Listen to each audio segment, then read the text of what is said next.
नमस्कार। आज हम मानव इतिहास के सबसे बड़े बदलावों में से एक पर बात करने वाले हैं। वो सफर जो हमें शिकार पर जीने वाली जिंदगी से खेती और बसे हुए समुदायों तक ले आया। ये सच में एक बहुत बड़ा सवाल है ना? सोचिए, लगभग पूरे मानव अस्तित्व के दौरान हमारे पूर्वज खानाबदोश थे। हमेशा एक जगह से दूसरी जगह जाते रहते थे। तो फिर आखिर ऐसा क्या हुआ कि लाखों साल पुरानी ये जीवन शैली अचानक बदल गई? चलिए इसी सफर को आज समझते हैं। 20 लाख साल, जरा इस आंकड़े को सोचिए। ये बहुत ही लंबा समय है। इस पूरे दौर में जिंदा रहने का मतलब था जंगली जानवरों का शिकार करना और खाने लायक पौधों, फलों और जड़ों को ढूंढना और इकट्ठा करना। ये एक कभी ना रुकने वाला सिलसिला था। तो वो हमेशा एक जगह से दूसरी जगह क्यों जाते रहते थे? इसके पीछे बहुत ठोस वजहें थी।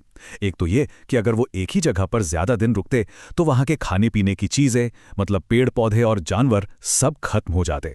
दूसरी वजह, जानवर खुद भी चारे की तलाश में घूमते रहते थे, तो शिकारियों को भी उनके झुंड के पीछे पीछे जाना पड़ता था।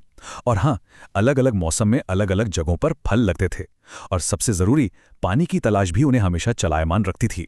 अच्छा, अब सवाल ये उठता है कि हमें इन लाखों साल पुराने लोगों के बारे में ये सब पता कैसे चलता है? तो इसका जवाब मिलता है पुरातत्वविदों यानी आर्कियोलॉजिस्ट की खोजों से। वो जिन जगहों पर खुदाई करते हैं उन्हें पुरास्थल या साइट्स कहते हैं। यही वो जगहें हैं जहां हमें उनके जीवन के सबूत मिलते हैं, जैसे उनके औजार, बर्तन और भी बहुत कुछ। चलिए इस नक्शे पर एक नज़र डालते हैं।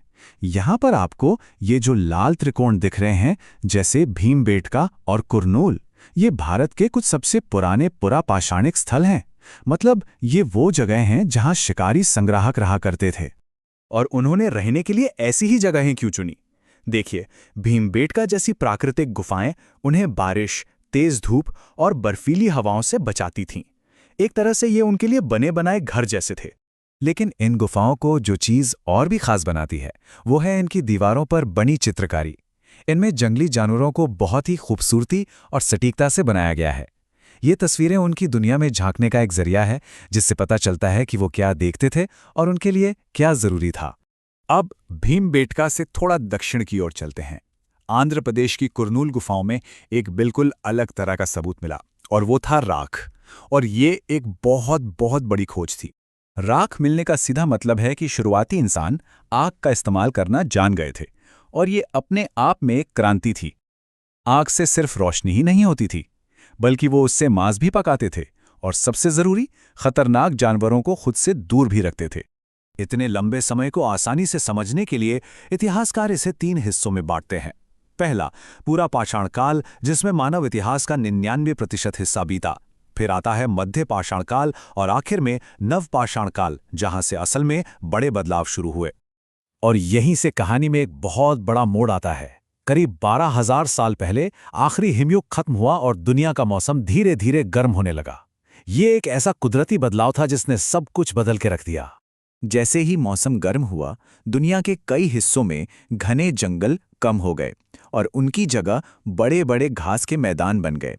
इसका सीधा असर ये हुआ कि हिरण, भेड़, बकरी जैसे घास खाने वाले जानवरों की आबादी में जबरदस्त बढ़ोतरी हुई। और यहीं से पालतूकरण यानी डोमेस्टिकेशन की प्रक्रिया शुरू होती है। ये कोई एक दिन में नहीं हुआ, बल्कि ये एक बहुत धीमी प्रक्रिया थी, जिसमें इंसानों ने कुछ खास तरह के पौधों को उगाना और जानवरों को पालना सीखा। खेती की शुरुआत भी दरअसल ध्यान से देखने से हुई। लोगों ने देखा कि खाने के बाद फेंके गए बीजों से नए पौधे उगाते हैं। धीरे धीरे वो ये समझने लगे कि कौन सा पौधा कब और कहाँ उगता है। फिर उन्होंने उन पौधों की चिड़ियों और जानवरों से देखभाल करना शुरू किया, और आखिरकार वो खुद उन्हें उगाने लगे। तो सबसे पहले किसे पालतू बनाया गया? माना जाता है कि पहला जानवर कुत्ते का जंगली पूर्वज था। उसके बाद भेड़ और बकरी जैसे शांत स्वभाव के जानवरों की बारी आई। और अगर फसलों की बात करें तो सबसे शुरुआती फसलें थीं गेहूं और जौ। तो ये बदलाव कितना बड़ा था? चलिए एक सीधी तुलना करके देखते हैं। जहां शिकारी संग्राहक खानाबदोश थे, वहीं किसान एक ही जगह पर बस गए। वो गुफाओं की जगह झोपड़ियों और घरों में रहने लगे। और सबसे बड़ी बात, वो भोजन की तलाश करने की बजाय अब भोजन का उत्पादन करने लगे थे। मतलब ये जीवन शैली में जमीन आसमान का फर्क था। जब लोग एक जगह बस गए तो नई जरूरतें पैदा हुईं, और इन्हीं जरूरतों ने नए आविष्कारों को जन्म दिया। अब फसल काटने के लिए बेहतर औजारों की जरूरत पड़ी तो पॉलिश किए हुए पत्थर के औजार बनाए गए। अनाज को रखने और पकाने के लिए मिट्टी के बर्तन बनने लगे। अगर हम उसी नक्शे पर वापस जाएं तो अब हमें ये नीले वर्ग देखने हैं। ये हैं मेहरगढ़ और बुरझोम जैसे नवपाषाणिक स्थल। ये भारत के कुछ सबसे शुरुआती गांव थे जहां खेती करने वाले समुदाय बसते थे। इनमें से मेहरगढ़, जो आज पाकिस्तान में है, बहुत ही ज्यादा महत्वपूर्ण है। ये उन सबसे पहली जगहों में से एक है जहां हमें गेहूं और जौ उगाने और साथ ही भेड़ बकरियां पालने के पक्के सबूत मिलते हैं।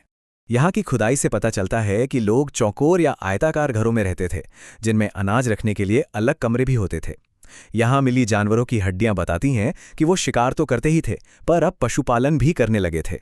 एक और बहुत दिलचस्प उदाहरण है कश्मीर का बुरझोम।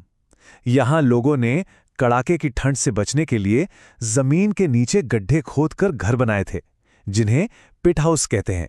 ये दिखाता है कि लोग अपने आसपास के माहौल के हिसाब से जीना सीख रहे थे।